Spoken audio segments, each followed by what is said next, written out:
Hey guys, Lancy here. Hope everyone's doing well. Thanks again for joining me. We'll look into some more MTG markets for the week. Please like and subscribe so I can continue doing this. Thanks again. So we'll have a look at pyramids from Arabian Nights. Now, one of the main things is a lot of the stuff that's moved, especially in MTG stock, seems to be very much older products that are not on the reserve list. So pyramids on the reserve list, yes, that's fine. It has actually not moved in the as far as the market price goes. It looks like the average price that's being shown around the markets has moved. Now this could be manipulation because it actually looks like the market took a massive dive as far as the price went. And I actually opened up on TCG to see what is going on. You can get a moderate play for $202. So this is one of those times where I'd be very careful about what it is that you're actually buying. If you can get, and look at this drop, like I don't know, this is really weird. 463, massive dump, 219.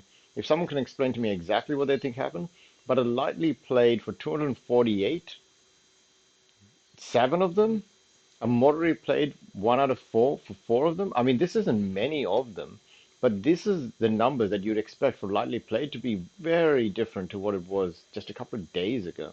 So keep an eye on what's going on. Let me know if there's any news that's been happening for pyramids on Arabian Nights.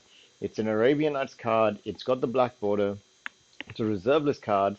It's pay to prevent a land from being destroyed or remove an enchantment from a land. Unique card, not really that much like playability, but it's still something that's seen, and it's really weird for it to be moving this aggressively, kind of all over the place when TCG still has them. Haunting Winds, on the other hand, quite opposite. It spiked around about the 2020 period. We all know about that special period, massive spike up, and it's starting to move up again now. Once again, has there been any news on some government handouts or some easing or some I actually forgot what you call it, but literally just what's it called where the government provides the $1,000 or whatever it is, one-off payments. Now I don't know what's going on here, but it does look like this is authentic. Haunting Wind started off this week, just a couple of sorry, when I say this week, just a couple of weeks ago, sitting around about $20 on average, and now it's sitting at $32. And it does look like it's got an upward momentum going on for it. Be very careful about the hype, because currently all I can see is some negative news about money being withdrawn from the world market.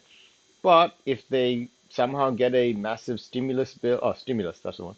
If they get a massive stimulus bill, if Biden gets the Build Back Better, if the Australian government prints another, half the GDP of the country to keep everything afloat because the recession's coming, then you can expect everything to inflate away again, as much as the entire governments and the central banks are talking about increasing interest rates.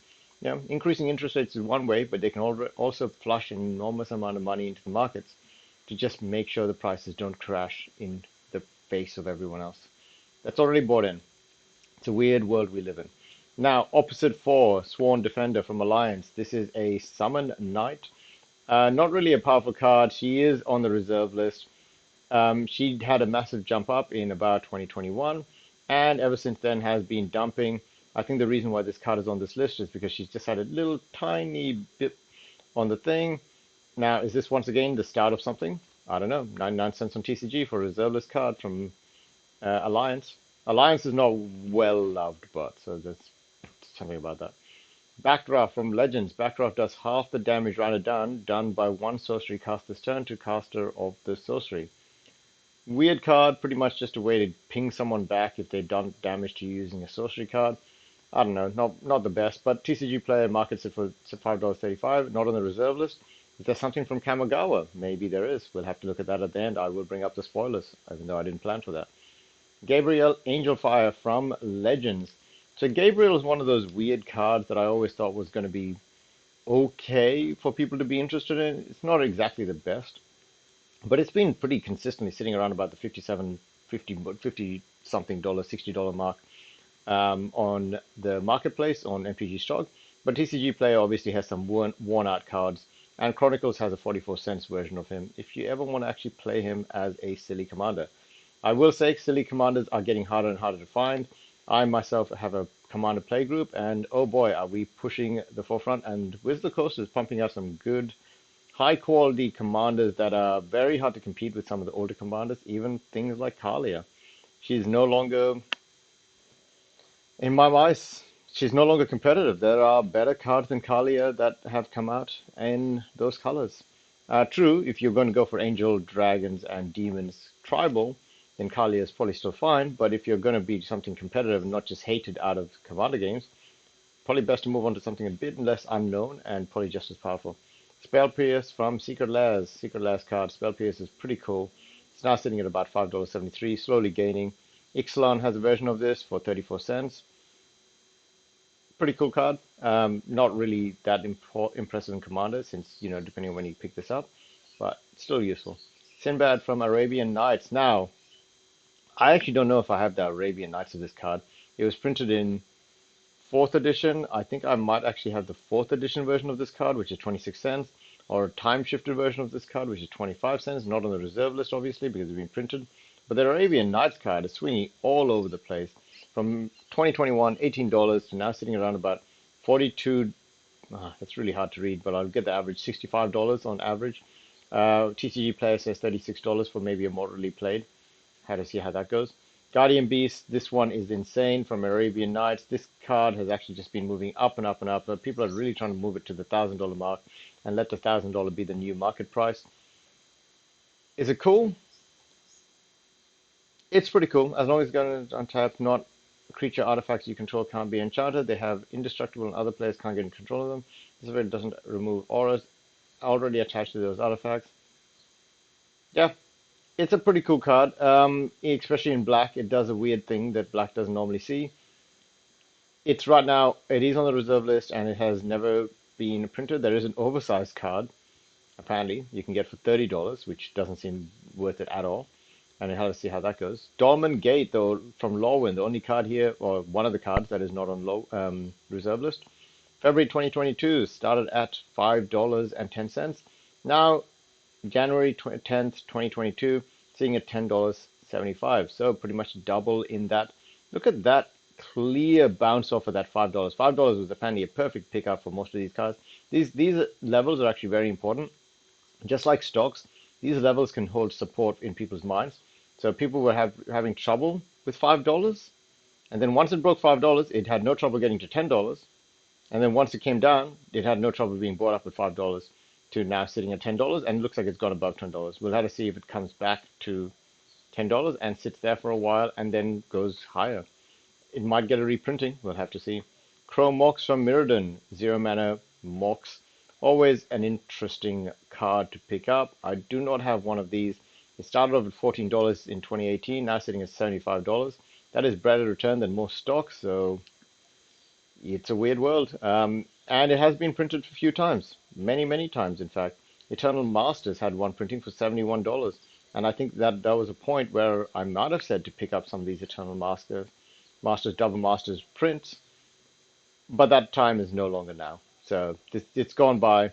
It's too high. I'll wait for most of this. It's hitting a peak of some kind. Let's see if it drops back down to a reasonable price. Bronze Horse from Legends. That looks nothing like a horse. I guess you miss a Trojan Horse. As long as you control another creature, prevent all damage that will be done to Bronze Horse by spells that target it. Strange. Kind of cool. I mean, with a stuffy doll and a bronze horse, and then the bruiser guy that's now red. Does that allow you three creatures that are pretty much indestructible from your own spells? So then you can just kind of like spam damage spells and like burn out the entire table. I guess that's kind of cool. Card sitting at $11, which is actually more than Stuffy Doll. But you can get a 38 cents version for, I mean, so you can get a Chronicles version for 38 cents. If this card does the same thing as a Stuffy Doll when a Stuffy Doll is already there, I guess the only thing is it's not indestructible, but still kind of cool. Moving on to Kodoma's Reach from Commander 2017. So I think all the Kodoma's Reach are kind of worth it. I mean, they might be a bit slow now. A lot of people are saying that 2, 3 color cards that help you ramp are a bit slow, but this one does two things. It helps you ramp and also fixes your mana with 2 cards. So I actually think this is still worth it and pretty playable. It's now moving up. I wouldn't be surprised if it hits the $3 mark in the next couple of days. 2 weeks. Bad. Okay, so I'm actually going to move straight into the dual lands by the looks of it because I didn't plan out this part well. Badlands. So interesting thing with the dual lands. They are moving in different directions depending on what colors they're on. So Badlands looks like it's stable to probably not worrying too much about dropping right now. You can see like it's become quite stable in the last couple of weeks, in the last 3 months. But then you have cards like Plateau, which looks like they are coming down a bit. And then you have cards like Tundra, which look like they're going up. And then cards like Volcano Island, which look like they're dropping down quite aggressively. So I would probably say wait. It actually looks like it's moving up. So maybe if you want to pick up, this is a drop in the last 3 months. But in the last 6 months, it's still a bit of a drop. It's still quite a bit of price fluctuations. We'll have to see how that goes. Tundra actually on its highest level. So yes, it was interesting. Just a couple of months ago, it was actually not that far off. Now it's jumped up by about $30. Um, tropical, sorry, Volcanic Island is now sitting, and look, it's actually dropping. Yeah, so I read this right. Started at 848.64, now sitting at 799. If I go to the 1 year, the peak was 864. It actually jumped up because of the, February thing, and now it's slowly just drooping down. So we'll have to see how this goes. Lightly played for 714 doesn't sound too bad, but you may be able to get a better deal in the future. So standard, I'll go straight to the weekly. We got Beladros Witherbloom, sorry, for 6% gain to now sit at $14.15. Lolt Spider Queen, pretty cool. For 4% gain to now sit at $13.59. You got the rest of them as the new set, which is I think Innistrad. Oh God, I forgot already. But the Innistrad set, and you got some of the older. I say older, but D&D sets and Hull Breach, Hullbreaker Horror. The biggest gain is Zorn, which is 9% gain to now sit at $2.66. Biggest drop is Bloodthirst Adversary, but I actually think it's really hard to read these cards. Florian once again got hyped up and now it's dropping again. Really hard to keep track of this. Let's move straight on to Modern because they release a set so much that the standard is just so hard to keep up with. You got Blightsteel Colossus, a 7% gain to Nasdaq at $54. This is probably because of the new Ninjutsu Commander. You got Ink-Eye Ninja. Emrakul, Aeon's Taunt. Is this guy not banned? So obviously this is a modern pick because I'm pretty sure this card is banned in Commander. Just imagine that being ninja'd out. Ugh. There's a Saga, Broken Card, 7% gain, $42.16. Yawgmoth Thrawn Physician, extremely good card. I can't believe this card dropped down to like 16 or like even less than that. I think it was like $10 card at some point. Now sitting at $35.68. Brushland, cool card, 10% gain to now sit at $19.81. Sword of Feast and Famine, $67.50 plus 3% gain. Doubling Cube, 8% gain to now sit at $24.28. Painter's Servant, 2% gain to now sit at $66.56. And Defense Grid, a 7% gain to now sit at $21.65. Biggest drops, Opalai, Kondo, Yojimbo, drop of 24% to now sit at $10. Sliver Legion, a drop of 9% to now sit at $25.82. ISO Enlightened Bushi, now sitting at $12 after a 13% drop. Pioneer, so biggest Pioneer gains, Ren and Seri Inseparable, now sitting at $16, 4% gain for Smothering Tide, 8% gain for Spark Double. I wonder why. Bolas' Citadel, a 10% gain. I don't understand why this card is still cheap. Even at $6.76, Bolas' Citadel is probably one of the craziest cards I've ever seen printed. There are some good cards out there, but it's just insane in a two-color deck and in a single color mono black deck, which has a way that you can just dig out your entire library. Yeah, I don't know. It just feels completely broken. I mean, can you imagine this card with a Platinum Angel in one turn? If they don't kill the Platinum Angel, you just win the game because you can't lose the game and you can just literally play everything off the top of your library except for non-lands. And when you hit non-lands, that's when you get stuck. So, really, really good card. Next, on the other side, biggest drop, Ulrich of the Callan Horde. It's a werewolf. Werewolves are not as impressive as people think. Actually, people probably think that they're not impressive, so that's fine. No need to hit that on home. Um, Legacy, massive gains all over the place. Frankenstein's monster, 926% gain. It's very hard to read these kinds of things, but I feel like the market right now is actually on the move up. As much as I wouldn't expect it, I didn't think that everything dropped by enough to actually make it to move up. But I actually think that because of the fact that the dollar's lost so much value in the last couple of days, the market might actually be a bit more relaxed and willing to move up. So I'm kind of interested to see what happens the next couple of days and just see if, maybe by next week we'll have a more clear picture of what the market's going to be doing. But fingers crossed, the cards that we're looking for at least come down in price by a bit because otherwise it's going to be more expensive and inflation is going to get ahead of us.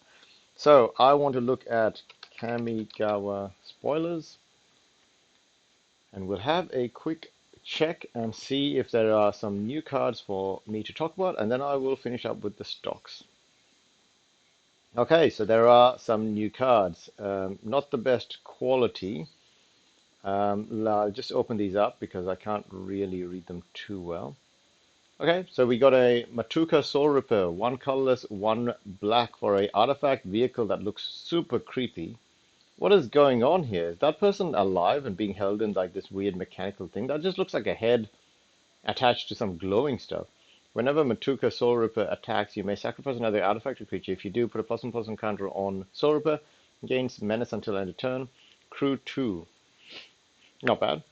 Kami of the Transients. One colorless, one green for a 2/2 trample spirit. Whenever you cast an enchantment spell, put a +1/+1 counter on it. At the beginning of each end step, if an enchantment was put into your graveyard from the battlefield, you may have a return Kami from your graveyard to your hand. Cool. Ijingo Uprising. I think I saw that. That's the one that makes crappy samurais. This one does damage to blocking and attacking creatures. I think I've seen the ninjutsu one. I think I've seen that one. That's samurai without the samurai. That guy's completely broken, and none of my friends or I want to play him as a commander. It's unfortunate. What a waste. Let's have a look at Light's Paw Emperor's Voice. Whenever an aura enters the battlefield under your control, if you cast it, you may search your library for an aura card with mana value less than or equal to that aura, and with a different name than each aura you control. Put that card on the battlefield attached to Light's Paw, then shuffle. This is a commander card. This is a insane commander card. It gives you Commander's Cascade.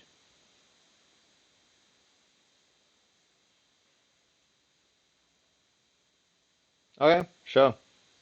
That feels pretty broken. Next one, Goro Goro, Discipline of Ryuso. It's a Goblin Samurai. Play red. Creatures you control gain haste until end of turn. 3 and a red red. Create a 5/5 red green creature spirit token with flying. Activate only if you're controlling an attacking modified creature.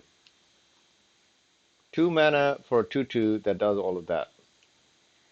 Pretty legendary, actually. Pretty decent. Okay, and what is going to happen with the markets, or what has been happening with the markets? It's actually been pretty crazy. Now, here's the thing. I drew this blue line. I've just been stretching out for a long time. This blue line for a very long time. I was pretty content when the market moved above this blue line and tapped, fell down. This was a bit risky, but then it was caught it, tapped, tapped, tapped, tapped, and it kept doing it. Then it got a bit messy. I assume this was maybe when things are a bit unsure about what's going to happen with interest rates. So the market dropped and then it gained back and then it broke above, tapped, tapped, dropped, had trouble keeping up, dropped, had trouble keeping up, dropped, and now it's done this. Now, this is a head and shoulders pattern in my eyes. It hasn't broken the key support really the second time of 460. So 460 is the support. But the RSI is showing weakness, and so is the MACD. Now, here's the thing. There's a higher chance that the market's going to go down than it is up. It's below the rising trend line, and it's been hitting its head on it a few times. and its strength is weakening, even though it doesn't. It's just like whittling away. It's like it's really hard to kill this bull market, but it's really is whittling away. So now what I'm expecting in the next couple of days is we're going to get confirmation. If it breaks 450, then we got another 5% drop before the next support. So if it breaks 450, it's a 5% drop till the next support. If it hits 450 and bounces up, there's a chance that it could make a almost 6% gain. Neither one of them. I think that there's a higher chance that of the drop than of the bump up.